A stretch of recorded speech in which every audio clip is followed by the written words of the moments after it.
Yeah, our landline phone is right next to me, so I always try to remember to turn the ringer off. I've got it off on my cell phone.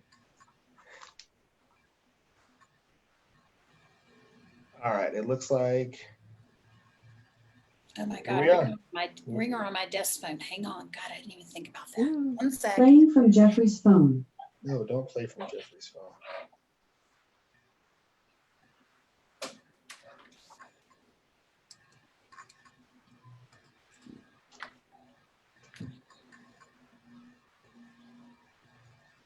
Disaster averted. Everybody's doing it. People expect it's like whatever. Yes. Makes us all more human. Yeah. Our church service is doing everything virtually, and the minister was at her home, and she's got a Great Dane, and he walked into the room during the service. Just across the back. Very funny. I mean, I think we've just all kind of gotten used to, how things are, man. And I don't think anybody thinks anything extra of it. It's just, if Family you, need you. yeah, like if my screen goes black, or if I put the picture of me up and I mute, that means I've probably gone to talk to my kids or something, or, So, hey, just to let everybody know, we are live. I just wanted to let you know. And I think there are people already popping in. So I'm excited. Let's just go ahead. Let's just jump in and let's get this thing going, because y'all know me. This is ever since I don't know where I was, but I saw the video advertising about traumatic brain injury, about their concussion program in Arizona. And so the minute I saw that, I don't remember when it was, I immediately emailed Jason Chandler, who's the CEO of the foundation. I emailed Nancy, and I'm like, hey, do you see this? Like, why aren't we doing this? And I think that like fast tracked this program. And so I am overly, like, over the moon excited about just the possibilities of what our partnerships are going to do for victims of domestic violence, because unfortunately this is a space where once you learn about it, it's obvious, like, why have we been doing this? So I feel like I've started this conversation that I didn't get anybody an opportunity to introduce themselves. I told you I get excited, man. You just have to reel me back in a little bit. But I'm Jeff. I'm the VP of Development and Marketing for Partnership Against Domestic Violence. And I have with me Miss Maria. Miss Maria, take it away. Introduce yourself. What do you do? Who are you with? Tell us more. Thank you, Jeff. I'm Maria Chinnis, and I'm with Northside Hospital Duluth's Concussion Institute. And I work primarily in community outreach and education. I am in my previous life, I was a high school and elementary school administrator. So lots of experience with families and children and bringing resources together. And at the Concussion Institute, we see all ages, 5 to all the way up there. So we see, adults, children, adolescents, and we're just real excited about our partnership with PADV. Nancy, I think everybody knows you by now, but introduce yourself. Yeah, but it's always great to be with folks and to talk about the work that we're doing. So I'm Nancy Friauf, and I am CEO of Partnership Against Domestic Violence. Awesome. So let's jump right in. Maria, I'm going to throw the first question to you, just to lay the foundation for today's conversation about traumatic brain injury or concussion or whatever. However people choose to define them. But what is a traumatic brain injury / concussion? Yes, I'm going to go mild traumatic brain injury, which is concussion, because yes, the continuum goes all the way to a significant injury. But mild traumatic brain injury, we call them concussions, and they're caused by a direct or an indirect blow to the head, and it's hard enough to disrupt the brain's metabolic function. So basically, it's just a crisis in the brain. Things are not working the way they should be from that hit or blow that can be, like I said, direct or indirect. Awesome. So a follow-up question to that is what are some signs and symptoms of traumatic brain injury that we that people should look for, really? Absolutely. Symptoms are not always obvious, and there Mhm. can be a delayed onset. I think those two things are really key for folks to keep in mind, because sometimes initially, people are like, I'm good, I feel fine, no problems.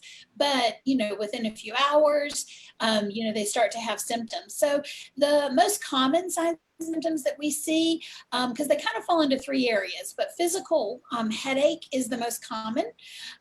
We'll see with folks nausea, vomiting, sensitive to noise, to light, where they weren't before. Sometimes they just feel, they're just tired. They just feel a little foggy. They maybe are sleeping too much or too little. And then we see cognitive symptoms. And that's where with this partnership, we see a lot of overlap and trying to tease it apart. But in the cognitive symptoms, we'll see folks having trouble concentrating, remembering things, and just generally they're just confused. So that kind of, that fogginess, kind of not quite sure what's going on around them, and just the frustration too builds for when they're especially having trouble concentrating and remembering. And then the last area is emotional. And we see that folks can be more emotional than usual in general, sadder, just, almost like in a funk, a depression, more anxious. What's wrong with me? Why am I feeling this way? A lack of control over how you're feeling. And, just generally folks will say, I just don't feel like me. I just don't feel right. So those are some of the symptoms and signs that we commonly see. There are others. We call those the big, bad, ugly ones, where you would want to go to an emergency room or call 911. And that's where, you're vomiting and you can't stop vomiting. You don't know who you are, where you are, numbness, tingling. That takes you down the road of the more traumatic, potentially a more traumatic brain injury. That's awesome. That you kind of help frame what it is and what are some symptoms. Nancy, I want to kick it over to you really quickly, because the partnership is fairly new, between us and in the Northside Hospital's Concussion Institute. But why are partnerships like this so important?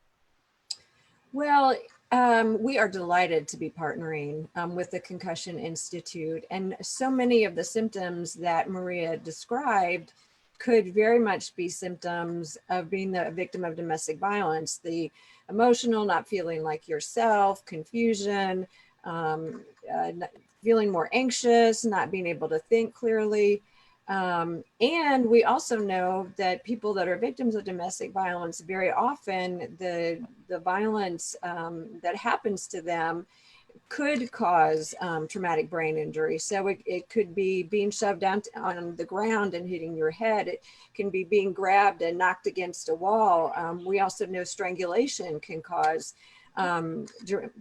traumatic brain injury, and that's not at all uncommon, unfortunately, for people that are victims, is to be choked or that attempted strangulation. So once we heard about this work that was being done, it was kind of like an aha moment, and a light came on that we realized that for some survivors that had been victims of that type of abuse and that weren't thinking about traumatic brain injury and the results of that, the things that they were struggling with made them feel even worse about themselves. Why can't I get my act together? Why can't I think straight? Why can't I concentrate? Why can't I be successful when I find employment? And so we realized, wow, it may not just be the result of the emotional trauma that they've experienced. They may really have a physical injury, and that finding that out and getting that treated could really help them move forward in all the things that they're trying to accomplish. Man, so many questions. So for both of you, actually. Nancy, I want to ask you a quick follow-up, because I prefaced the first question by saying, yes, this conversation is so new. But why is even this conversation such an important part of helping survivors heal?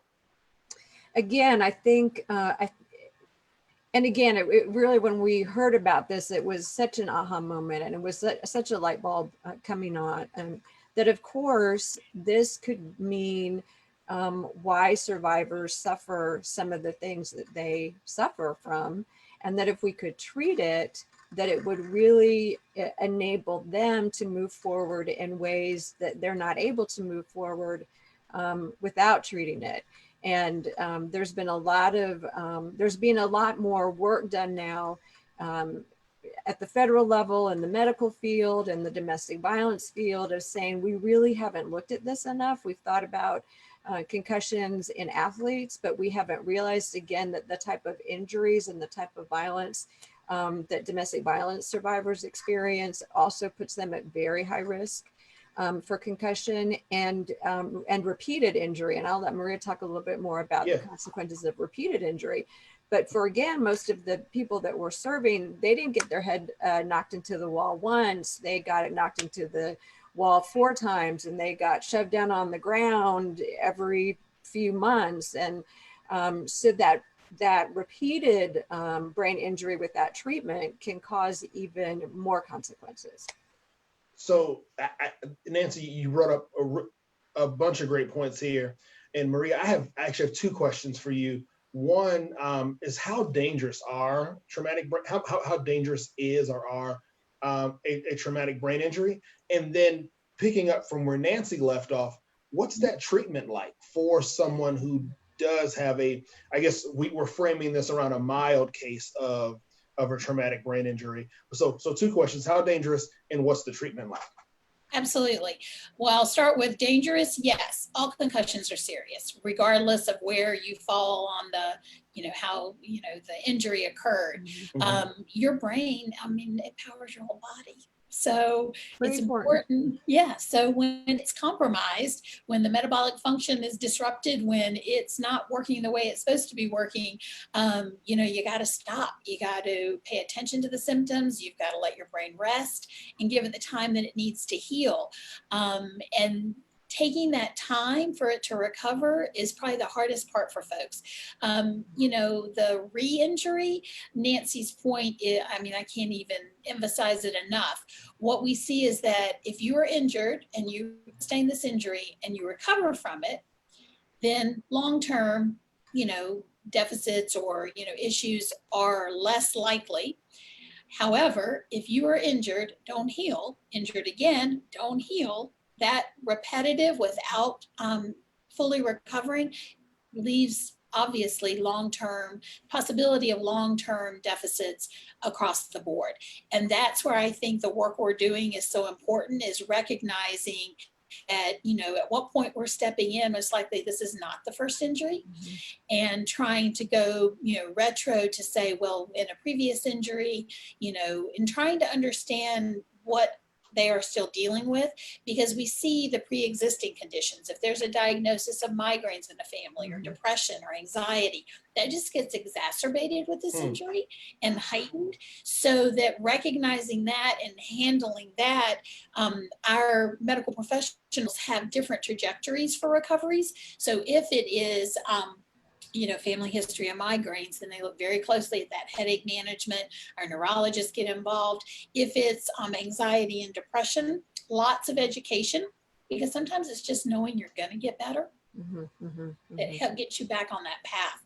The other thing with this injury being invisible, of course, is folks kind of look at you after a few days and like, you look all right, but you're not. Your brain's still healing. So, so much there. What is and I hate to use the word typical, right? Because everybody is so different. Right. What's the recovery time that someone with a traumatic brain injury can say, okay, let me put my mind around this injury that I have. This is how long I should expect to take to get better, right? Like I have a broken hand. The doctor says 6 to 8 weeks. Right. Is that a thing? Yes, I'll go typical. Typical, 10 to 14 days. The earlier the diagnosis, the faster the treatment plan can get in place to kind of stick with that 10 to 14 days. That part is just critical. That education. What we try to explain to patients is every morning you're going to wake up with a finite amount of cognitive exertion. So you I almost call it like, sprinkle it across your day. If you start thinking too much, your symptoms are going to increase. Wow. What do you need to do? Back up, Try not to think so much, try not to concentrate so much, or do it in chunks. Spend, in the beginning 15, 20 minutes, then take a brain break or a rest, and then think again. And that's really hard, especially when I think of victims. They're trying to figure out, who's feeding the dog, how am I getting the kids to school, what am I going to tell work today? I'm thinking of all the pieces that play into that. And so they get to the point where they're like, I just can't rest anymore. I just can't live in chunks. And then they try to push through. And back to your example of other injuries, most injuries, you get to a point where it's kind of like, yeah, it's still a little sore, but I'm just going to kind of work through that elbow or ankle or knee. Concussions don't work that way. And that's one of the hardest things we have, trying to let folks know you can't push through this because it's going to put you back. It's going to put you back. And then you're just going to be going back in the days and kind of like almost restarting again. We're not all the way back to the beginning, but you're just going to delay your recovery if you don't pay attention to your body and do the things that, we know help you get better. Nancy, I'm hearing all that Maria is talking about, and I'm wondering, because the reality for a lot of survivors is that they're living in this place of isolation, where they don't have a connection to their family, they don't have a connection really to the outside world, and then now we're adding on top of that, yes, I have a concussion. I'm assuming all of that is, and Maria, please jump in here as well, and all of that is really playing into the fact that now we have a survivor who's probably dealing with multiple concussions over the history of a relationship that have now gone untreated. Is that a fair assessment for me to make? Yeah, I think it's a very fair assessment. And again, in reading some studies, and I'm not going to be able to tell you exactly the percentages, but I believe it was over 50% of victims that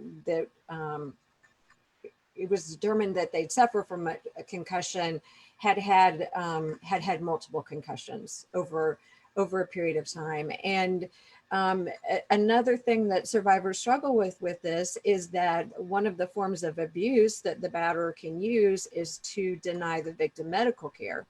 So if the victim, again, has been slammed into the wall and is noticing some of the symptoms and saying, wow, I just don't feel right, and I've got these headaches and I can't concentrate, I need to go to the doctor and check it out. What's wrong with you? You just always make everything worse than it is, and you've never been able to think straight just because you're stupid. So stop making a big deal out of it and go feed the children. That's the kind of response that person may get from their abuser. So not only do they feel isolated and not knowing who they can turn to, when they do turn to their abuser for help, that's not a place where help is received.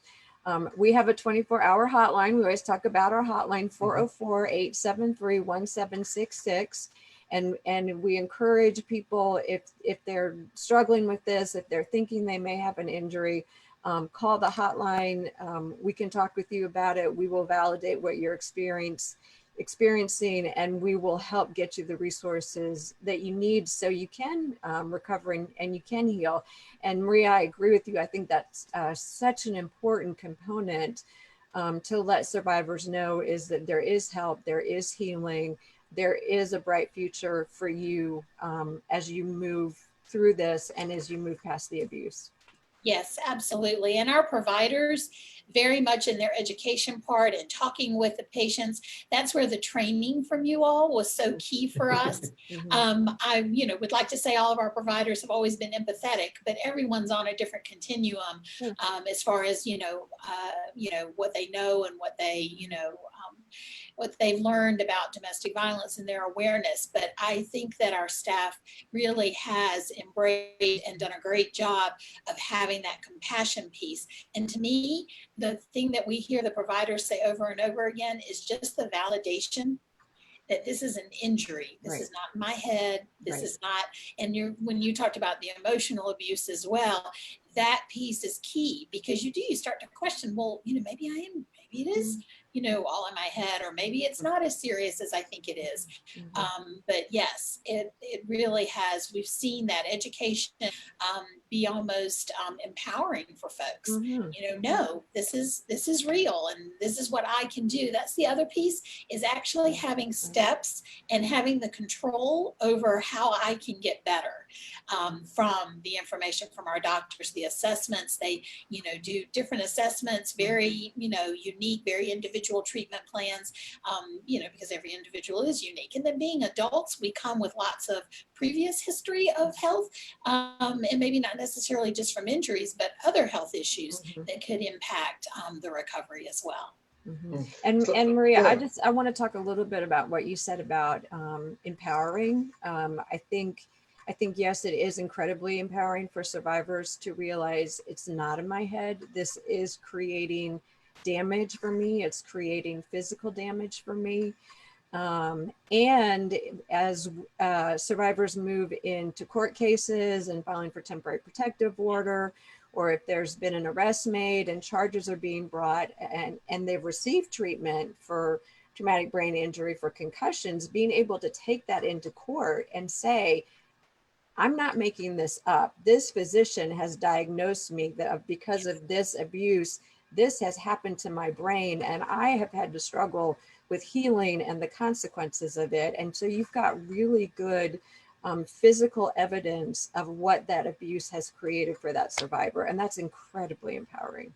Oh, I couldn't agree more. That medical document, like you said, to document the assessments, to look at where the deficits are. And it also speaks to what we've heard also, which is the confusion in the beginning from this injury can put a survivor in a position of the stories being slightly different. And this can actually say, that's why. Right. It's still the truth. This is the truth. But in the confusion, in the trouble concentrating and remembering, yes, that detail may have been left off, and it's from the injury, not because of any other reason that is sometimes implied. Right. And I'm so glad you brought up that point. That's so important, because we hear that sometimes from survivors. Well, yeah, I when the police came, I was confused and I had a hard time describing what happened. And I said this, and then I went for the temporary protective order. And by then I'd remembered that this other thing happened, or it happened in a little bit different sequence. And it's, oh, so you're making it up. And yes, you can't even get your story straight. So why would we give you a temporary protective order? Why would we bring charges against this person when you can't even get your story straight? And so, yes, to be able, again, to have that diagnosis from that physician to say that person wasn't lying, that person wasn't trying to make things up, that person was struggling with a head injury that makes it very difficult to think and to remember step by step what happened. Yes. And again, back to the invisible of the injury. I imagine by the time that they're in court that they do look better. Right. But that still doesn't mean that their brain is 100% healed, depending upon the timing and or, getting that snapshot from when the injury occurred and having that medically documented, because yeah, there's no cast, there's not a bruise, there's nothing to see to say, oh, that's a brain injury. I'm really loving this conversation, because what it speaks to me as is the organizations, PADV, Northside Hospital, are really kind of pushing the envelope of what care and what treatment means for a survivor. So, I mean, we're really on the forefront of saying, because what you guys are describing, even in the temporary protective order process, is here we are treating something that the law hasn't caught up with, right? And so as we are able to produce more and more survivors going through the program or going through the Concussion Institute, we're able to say to people, hey, yes, one, your injuries are real, but hey, legal system, this is what our survivors are dealing with. Let's legislate some more laws that help protect survivors a little bit differently. So I'm excited. And Maria, I do want to give you the space to, because somebody could be watching this right now and they want to know right now, hey, I don't even want to watch the rest of the video. I want to know how to connect with you guys, because this is something that I'm dealing with. Or there's another provider. I see Peace Place is watching another DV organization. And so they're saying, hey, I have survivors that are dealing with this right now. How can they get in contact with you guys today? Absolutely. Concussion Institute, 312-7880 and ask for Michael.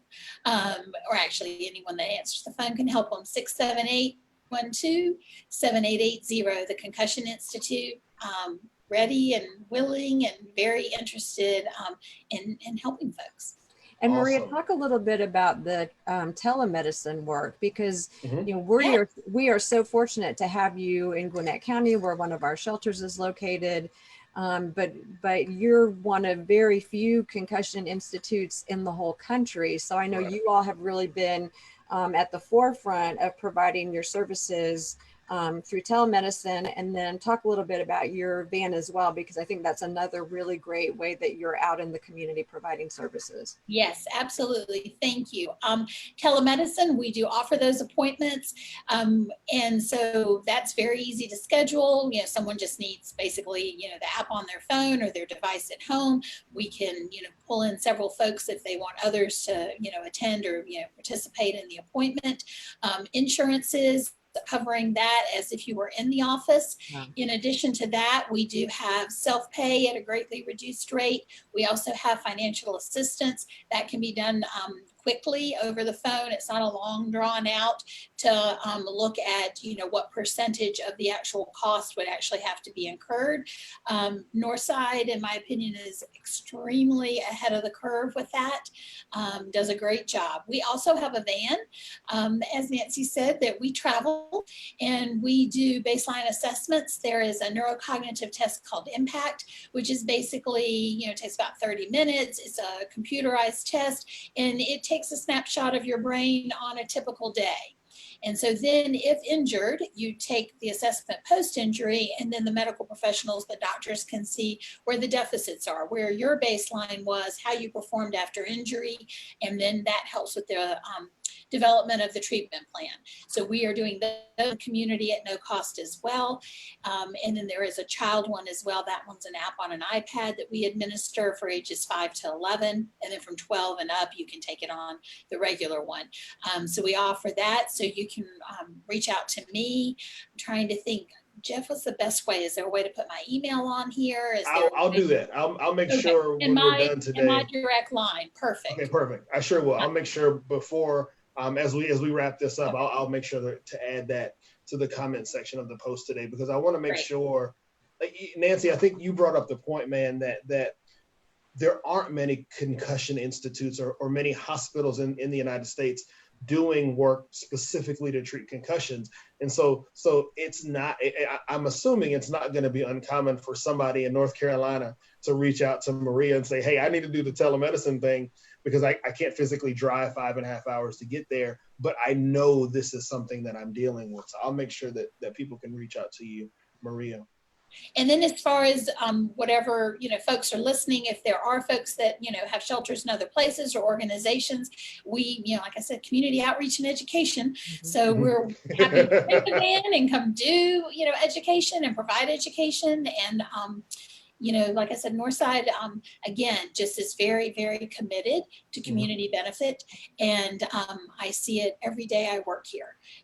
The support from the hospital for our work with PADV and other domestic violence shelter and intimate partner violence shelters has just been, it makes me get up and be very happy to come to work in the morning to feel like we can help. I mean, one of the most impactful staff meetings we've ever had was the one where you guys came out and you did the training about what TBI, what a concussion was, because I think it goes back to the idea that because the narrative around concussions is driven by the athlete, we completely miss the fact that so many victims are getting those repeat head traumas, and it could be every instance of violence could be there could be a head trauma, and it's just exacerbating the previous head trauma. And so the fact that we're having this conversation, I love, because it's reframing what we think about concussions and what we think about traumatic brain injuries. I do have some more questions. And if anybody's watching, I do want to make sure that I do say, if there's a question that you have for Maria or Nancy, please feel free to drop it in the comment section. And I promise you we'll get to those. And we'll answer them right here live. So if you do have questions, feel free to ask those. Miss Maria, what does a concussion have an impact on the long term of a survivor's life? Oh, absolutely. Especially, referring back to Nancy, if they've been injured and haven't healed and injured and haven't healed, they can have long-term, symptoms that just don't go away, whether it's, dizziness, whether it's just some nausea, whether it's a headache. And again, not at the level it was initially, but kind of like it just never goes away. Another piece that we see, especially with adults, is that eye tracking and balance never quite comes back. So driving a car, turning your head quickly, bending over, getting up, quick response movements. And at the Concussion Institute, we have physical therapists, and they specialize in vestibular rehabilitation. And what that is when your eyes don't talk to each other from that injury, within 10 to 14 days, your body will resolve it on its own. So that dizziness and that imbalance and nausea goes away. But if it doesn't, they do an evaluation and they determine that yes, your eyes are not tracking, it's impacting your balance. And so they have, just like you would rehab any other body part, a series of exercises that they do in the office, and then they send you home to practice it, those at home. And you would go, a couple times a week for a few weeks.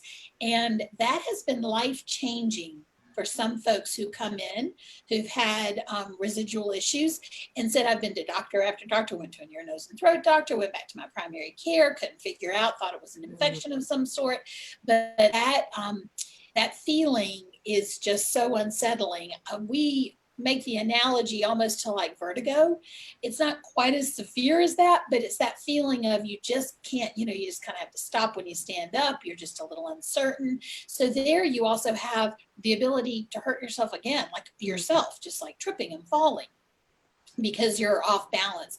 So that piece has been huge. The other one that, I hate that I have to talk about it, but it's important to talk about. Not getting treatment, injury after injury after injury, does have the possibility for diminished cognitive function over time. And that one is the one that probably keeps me from sleeping at night sometimes, because you think, oh my gosh, this could have been avoided, or this could be avoided. Our neuropsychologist in the office does extensive testing. And so kind of like, there's no baseline, but even if there's no baseline, like with the impact test, I want to be sure I mentioned that, they just take it post-injury and then they work back to, what is, when you're completely recovered, and that becomes your new baseline. So it isn't like you have to have this baseline test in order for that to be a viable assessment to use. So then back to testing. So there are a series of tests that the neuropsych can administer that can kind of look at cognitive function and then gather some history, and then use that to kind of say, well, yes, here's how you used to perform and here's how you're performing now. So there's definitely a gap, and that one to me is probably the saddest, because I do see that with early intervention, with early treatment, we could get ahead of that. Yeah, I think again, the good news and what I want everyone to hear and understand is that even if it's gotten to that point, that there is treatment and intervention that can make it better. Oh, absolutely. So there may be some loss that can't be recovered, but overall through that.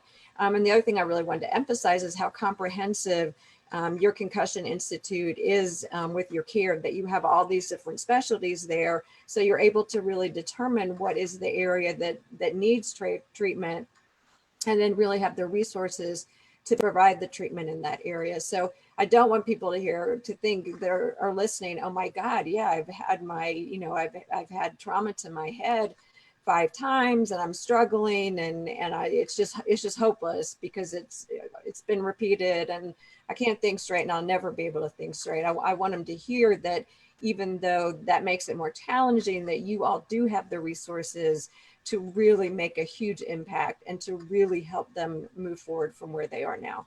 Definitely. That is definitely the minority, but I felt like I'd be remiss if I Absolutely. didn't, mention, but yes, typical recovery, 10 to 14 days, follow the plan, that's individualized, reach back out to the provider.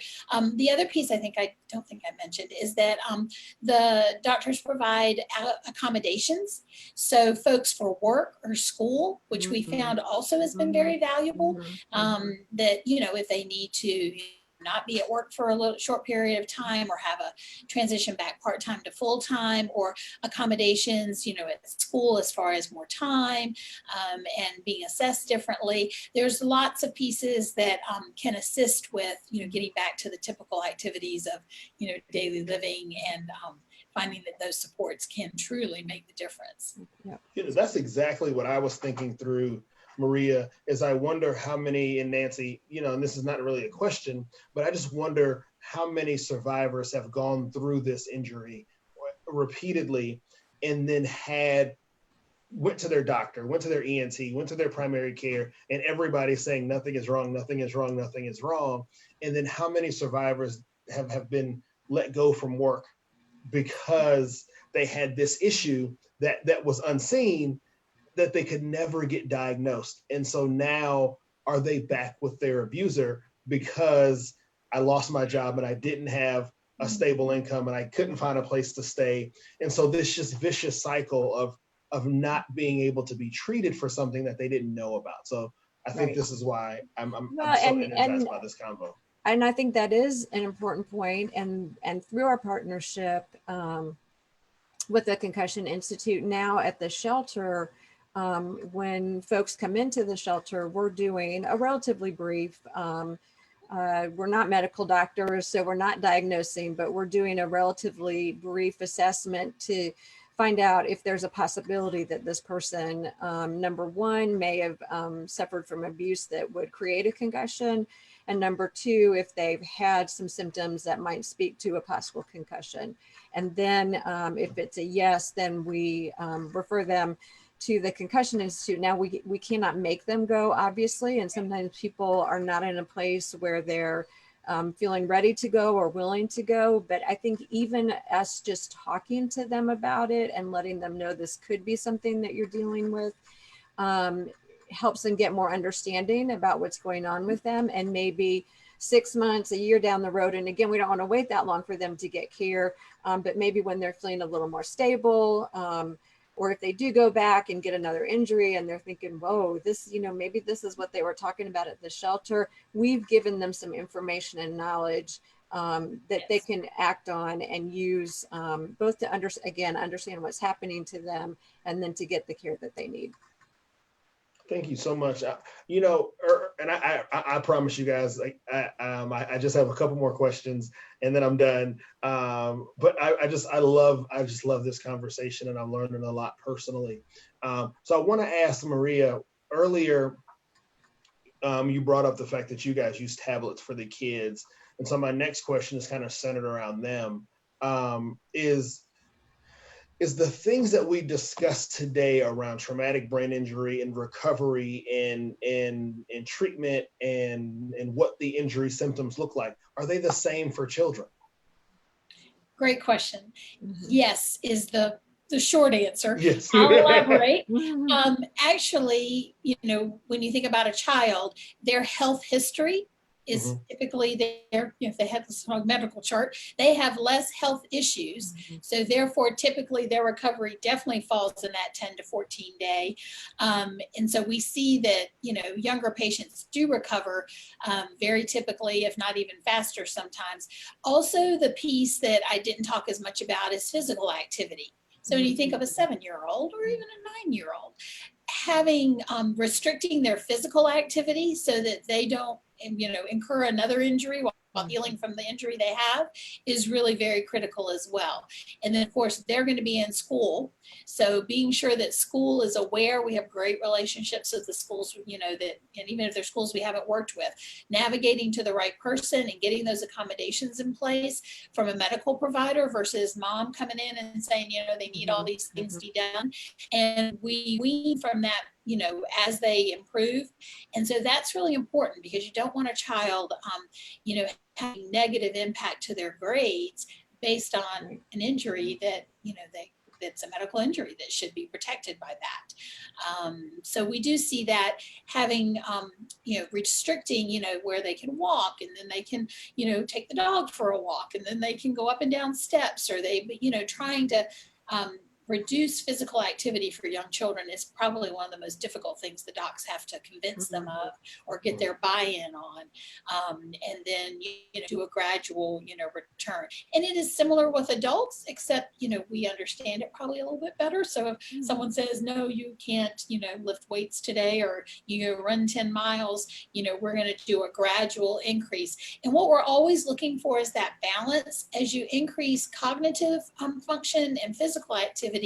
If you see symptoms coming back, that tells you stop, it's time to stop for today. And then start again the next day, or take a break and start again. But knowing in your body and understanding that those symptoms are from the injury, and it's your brain saying, I'm still working on the healing part here, pause, hit the pause button, so that you don't overdo. And like I said, that's probably the hardest one with kids. I think for me personally, it'd be very easy for you to tell me not to run 10 miles. It's not happening regardless of traumatic brain injury or not. 4 or 5, yeah. Yeah. So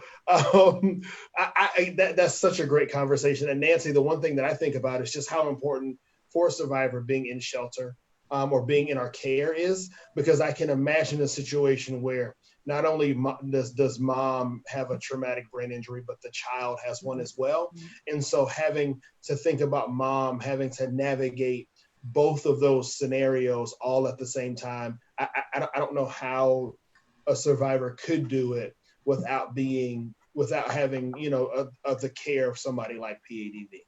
Yeah, absolutely. That support for, and it's generally mom. We occasionally do shelter men with children, but it's predominantly mom and kids that are at the shelter. But yes, that ongoing support, could be daily, talking with your advocate about, this is what's going on with me, this is what's going on with my child. How do I deal with all of this? And just having someone to walk the walk with you and to encourage you and to let you know, yeah, it is really hard, but you're doing great and you're going to make it. And then I also think there's just mom's ability to have that child advocate that can go to school and say, hey, and talk to that social worker at the school and be like, hey, this is medically what's going on, not only with mom, but with our child.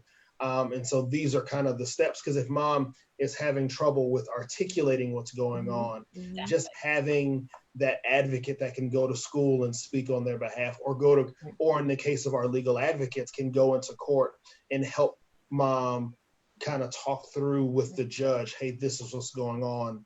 And so that just speaks to the importance of a survivor support system. So, okay, so I'm going to wrap this up. I promise. My last question to both of you, and Maria, I'll let you jump in here and go first.